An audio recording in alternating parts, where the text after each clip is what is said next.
windy landscape today that we're bringing you on the channel. Today we're joined by Highlander 87. Today we've come to a special location, and it's actually near Brechin.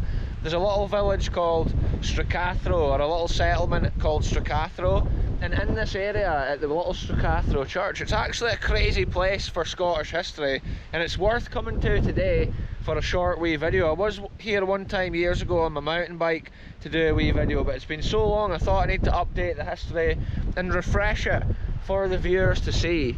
And basically in this kirkyard of Stracathro, on the 7th of July 1296, King John Balliol publicly submitted to Edward I of England prior to abdicating the throne of Scotland. His submission left the way open for the hero King Robert the Bruce to claim the throne in 1306. So just think, King John Balliol publicly submitted to Edward I of England right here within this grounds of this kirkyard, and that's why today we've come here, folks. This is absolutely incredible. Let's have a wee look in here and a wee walk around, and because it's so windy, again, we're obviously limited to where we can go exploring and stuff. It's just a madness. This morning it was a wee bit more calm with the weather, but as the days progressed it's really gotten worse. Look at the way this stone is at the top. It's like it's been repaired with concrete. Yeah, oh aye, that one's fully gone. Look at these gates as well, every detail, it's just incredible to see. These old iron gates, probably not even there at the time of King John Balliol. It's no opening. Here, there's another wee gate down here I noticed. Let's try the secondary gate, folks. Wow, yeah, look, there's some ancient graves. What's this on my shoulder, folks? Bit of wool blowing around in the wind. Yeah, but we'll have a look at some of the graves and see how old they are. Look, this is the main gate into Mill Den of Stracathro. It says private, but it actually looks like there's some kind of big mansion and stuff here. Yeah, look, here's the little public footpath, and look how worn this stone is. Just think of the years of people that's come in here visiting to wear the slab like that at the gate. It's just incredible. Whoa, I do apologise if there's any wind in the audio. Yeah, those stones there, so ancient, so incredible. Check out the carving. It gives you an idea how far into the ground it goes. Probably pretty far, really. And I love this, the way it's all carved at the edges. I wonder if this is the stone's like original position. Wow, it's not been this windy for a few weeks when I've been recording, folks. Look at this, look at the detail. Sometimes these details of the stones actually come out better on the camera than what we can see with the human eye. There's almost like patterns here that look a bit like leaves and things like that, and then look at this interesting shape. So strange and unusual. Wow, yeah, let's take a random walk around. I wonder what area of this graveyard it was that King John Balliol was standing when he submitted the throne of Scotland. Just incredible, like, to think of that. Some of the graves at this side are incredible as well. Look, they're like proper big kists, big carved stone kists. Look, here's part of an old wagon wheel sitting here. That's like an old wooden horse-drawn cart wheel right there. Look at the construction of it, the way the wood is put into that centre piece, and then it's got like a metal band around it this side. Probably at one time this cart that this wheel came from was hurtling up and down these roads, maybe even pulling a coffin. Maybe it was like some sort of cart they had for the coffins back in the day. Look at the size of this headstone here, folks. It's literally like 8 or 10 inch thick, I would say. Look at it, this big absolute nugget of stone right on the top. There has been writing on it, but unfortunately it seems to be so far gone. Wow, it's crazy to think to like 1296 and dates like that where the history of this place was at its best or whatever. Like, it's just so long ago. It's mad to share that kind of history on the videos. I'm kind of behind this bush here to get a shelter from the wind. As the days progressing, the weather's getting more and more extreme. I think there is meant to be storms coming this weekend. That's why it's cool just to throw the camera on here and hey, this wee walkabout. Look, there's a more modern grave or burial site at this side here. Let's push on round the back. Each corner of the graveyard as well seems to have those old stones sticking up at the corner of the dikes. I'm not sure if that's because like they've been taken from somewhere or if they've always been there. Yeah, look, there's inside, folks. Wow, it looks beautiful and well kept. Shout out to obviously all the churchgoers from this area and the local parish.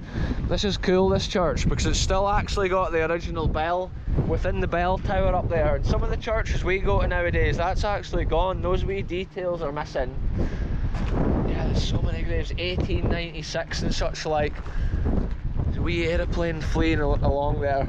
Wow, the wind's so strong, it's literally lifting my t-shirt. Yeah, look at these ones. I'm just having a look to see the oldest dates around here, and a lot of the ones I've seen are like 1800s, seem to be the oldest. Yeah, these ones are 1900s. Wow, often the gravestones from longer ago are like the buildings from longer ago, far more detailed and far more perfectly carved and created when they were made. It's like back then, people spent more time on the detail and the care for things like this. This is 1803, I can see here. Wow, that is mad. And look at the scene here with this church in the background. Yeah, Highlanders pushed on around here somewhere. Let's have a look at this. This is quite a big one. Look at that. It's got the Celtic cross at the top of there. Wow, I'm not seeing actually a war memorial in here though. I wasn't sure if there would be some kind of war memorial maybe for this parish. Oh aye, those ones there, eh? Wow, look at that. The carving's still really good on this one. Almost like brand new. I was just trying to see a date on it, but it's really difficult. Is there a date at that side?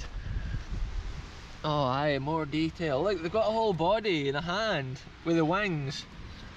And it shows how much the silt and sediment is built up. Wow. I'm not seeing a date though. And look, this is even like another headstone here. It looks like it's got something carved in. All this, folks, is history almost forgotten. It's just incredible to hear this on the video and to hear that extra wee side of the story, speaking about how this was such a prominent place at that day. Oh look, I was saying I couldn't see a war memorial. I'm so blind, folks. Check this out. Shout out anybody from this parish that still obviously lives here. This is the gentleman from this parish that sadly lost their lives in the war. I think it's the Great War, obviously, World War I.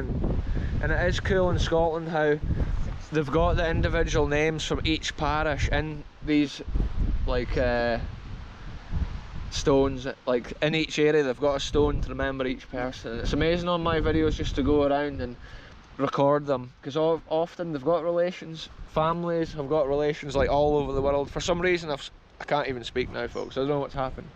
I'm getting jumbled up with my sentences here, but yeah, if I'm passing by these I like to just throw the camera on, record the names, and then it kind of saves it in the history here on the videos. Look at this. This was catching my eye as I was speaking. Look, this stone here has been repaired. And this is actually something they used to do in the Victorian era of Britain. In the 1800s, they would take stones that were split or whatever and they would put them back together and mend it with metal bracing like that, but then with lead. But unfortunately, this one has also like broken again. Something must have hit it. Look at that, the full-on person there, like carved in. And look, there's even a tree. And then it's like something smashed off. I bet you on this bit here, there's actually another person. I didn't really want to even turn it over and move it, because I like to leave the history exactly as I found it, but I think on the other side of here there'll actually be another carving of a person. Wow, what a scene, folks. What a mad wee adventure this has been today, coming in here. Look at that as well, the detail of that. Mad stone carving. But yeah, there you go, folks. It's been a short wee video. We've had a cool wee walk about. This graveyard is located at Stracathro, which is a kind of settlement in the beautiful agricultural landscape of Scotland, which stretches all over here. And you can see it, these fields are almost ready to be harvested. I think that's actually oats in that field there. And all the combines and stuff are out driving about this weekend. Everybody's trying to get their harvest when they get a wee chance with the weather, when things is dry enough. Yeah, look, it's like this is actually falling down and they've just kind of laid it all back in a decent area. Like 1865, this one. Yeah, what a madness, folks. Anyway, I'll end this one here. It's been a short video from this little windy corner of Scotland today, and you know how it is, folks. We'll be back soon with the next video wherever we end up going, but I'm going to end this one here. Thanks very much for watching, and I'll be back soon with the next one wherever we end up going.